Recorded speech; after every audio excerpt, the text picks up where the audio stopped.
Aloha, everyone. Welcome to Java. Thank you so much for joining me for this. This is for the week of October 15th, 2023.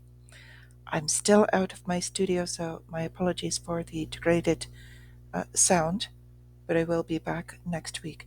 So I wanted to go over a few things. We've got the MMRI risk indicator was still high territory. We've been hearing all kinds of things about the war going on with Israel and Palestine. I've got a few things on that, but I'm not necessarily going to go into that because we're being barraged with that in the news in other ways. So, as far as the markets and this week looking forward, we've got a negative sentiment that is forming, and this is creating volatility in the markets with a downward trend.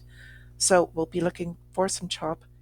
There's a very common saying it's don't fight the Fed, and that does mean either direction.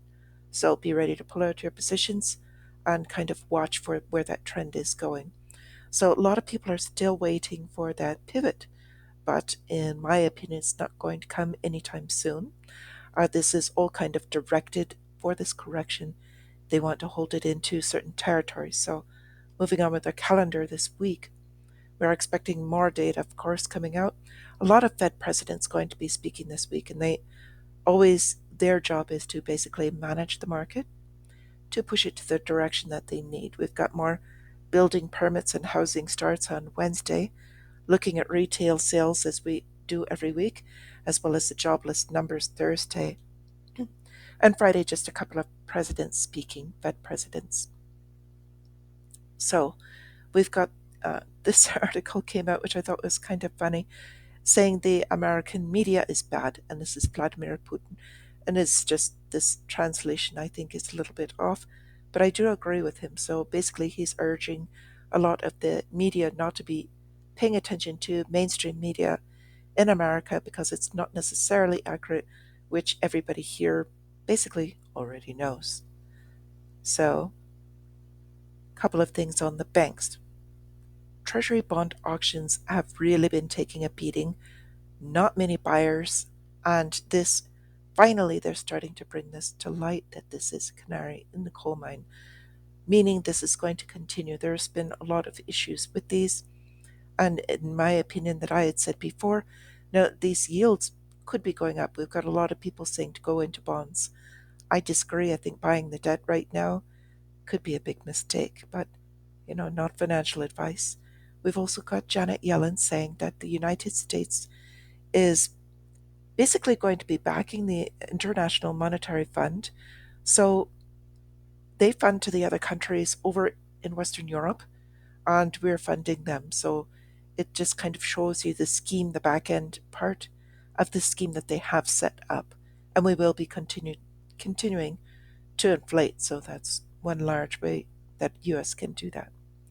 We've got also property crisis pushing China to do more changes on their side. So we're watching Evergrande as well as Country Gardens defaulting. They're having also bank runs. And it's kind of a quiet thing there as well, not putting it in the media. And also, it's not being shown in the United States media either, even though that could be used as propaganda tool because they're afraid that that will start more bank runs here in the US domestically. They've really, really got to watch their PR, their basically everything that comes out. They've been monitoring and guiding this through their media. They don't want to lose their foothold now. So on inflation, they've actually admitted inflation is already racing past next year's Social Security COLA, cost of living allowance. So they gave that a bump. And this is just kind of how things are showing. So they're going to go ahead and raise incomes and raise all these other things. But the cost of living and inflation is going to continue to outpace. So in this other story, we've got the mortgage cost surging to make it cheaper to rent in the United States market. So this all kind of follows back to the you will own nothing and be happy narrative. They're making this come true, and we're just watching this come to fruition. So on oil, lots of stories on oil. So we watched it pull back, and I had a couple of people kind of lambaste me saying oil is going to dump, maybe it will. we don't know, but the things I'm seeing point the other direction. So we've got European Union, their import of Russian gas has hit pre-sanction levels, and this is at the higher price. So this is talking specifically about Greece, that they are ratcheted up in their deliveries the first 9 months of the year. This hasn't even covered winter heating yet.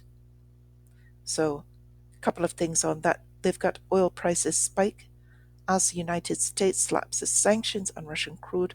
Well, we've had the sanctions on it, so it's just basically that there were a couple of ships that they did catch. We went over this on Friday, and so they're fining and punishing them. But as I said before, they're taking that as cost of doing business, and they will continue. So what's happening is Russia is getting much more money for their crude. The United States is sanctioning them for these couple of vessels, but they're making so much more by keeping their prices higher and just not ensuring the bulk of what they're delivering. So that doesn't tell the whole story. And they're kind of laughing in the face of it all, because basically what's happening is these sanctions are raising the price that other countries Russia is still delivering to is reselling and doubling the price. So it's just harming Europe. And then on the back end, going back to the other story, for the IMF who's creating these loans, they're just increasing the amount of the loans to purchase this oil that they're sanctioning on the front end. So it's just a giant, basically a scam. So we've got on the Labour front the United Auto Workers saying it's escalating the action on Ford. So still whole thing playing in, they will raise wages, but they're going to get it. All of this, the price of oil is going to be inflationary across the board. We talked about this a lot. So on the other front, they're talking about the big question during this war. Africa is divided. So there's Africa is large, and there is just a huge divide going on because they have resources as well. But there's a large push to get them to push sides for these new alliances that are coming in. We're watching this in this next story. They're pushing Turkey, basically choose sides as well. So they're saying either align with the West, which I don't think they're going to do, or to join the rivals. So it's NATO versus, we've got the BRICS nations on the other side and how trade is going. And I don't think that's going to go very well. We've also got Syria on the other side.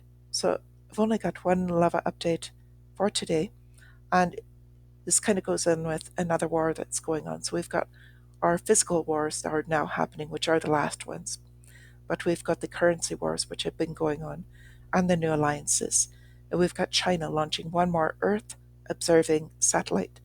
So I love that they're calling it this because they say Earth observing, and it's supposed to entail like GIS type of things, but really it's spy network is going on. We're in a race for space. And the space is because these are controls, directions, and observance. Also communications and our internet links. And those are all happening in that first layer of space above us. So very important. It's often mistaken for the importance overlooked. And I think that's something we really need to keep our eyes on. So with that, I wish you all, this is for the week, a wonderful day going into the week. And I will try to get my report out early tomorrow morning, Monday morning. We've got a lot of things going on with this war. Very sad. Many, many people just dying for this. And anyway, I want to leave this on a more high note. We've got some very positive things that are going on here, and we'll get through this. So stay together, positive minded community.